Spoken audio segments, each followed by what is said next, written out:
Imagine this. A client comes in with panic attacks. One therapist helps them breathe through the symptoms, which works in the moment, but the panic keeps returning. Another therapist focuses on exploring their childhood story, which brings insight, but not always relief when the panic hijacks them again. Both approaches have value, but if the nervous system compensations in the body aren't addressed and the relational ruptures fueling the panic aren't repaired, healing stays incomplete. This is what we mean when we say fragmented approaches fall short. Trauma doesn't just live in one place, not just in the body, not just in the mind, not just in the ecosystem of relationships and society. It's in all of them, all at once. In episode 1, we introduced the trauma tree, roots, trunk, and leaves, as a way of holding trauma's complexity. The roots are the deeper histories, developmental wounds, systemic oppression, intergenerational trauma. The trunk is how the body organizes those imprints: posture, breath, reflexes, muscle tone, and nervous system regulation. The leaves are what we often see in the therapy room: symptoms, behaviors, defenses, even chronic health conditions. Let's take panic again as an example. At the leaves, you see hyperventilation and spiraling thoughts. In the trunk, you notice a collapsed posture and shallow breathing.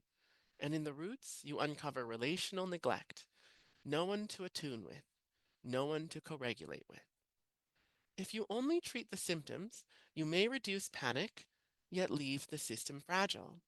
If you only focus on the body, you might stabilize physiology but miss relational repair.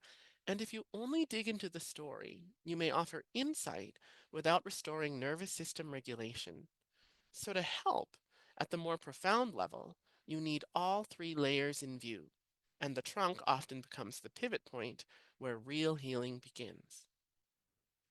Think about your own training. Maybe you studied somatic work and got powerful tools for tracking body responses, but then felt stuck when deep attachment wounds showed up in the room. Or maybe you trained in parts work and could dialogue beautifully with protective defenses, but froze when your client went into a full panic response.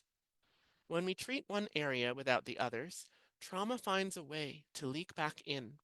Healing feels partial, fragile, unfinished. Integration means you're not missing which piece of the trauma puzzle to focus on.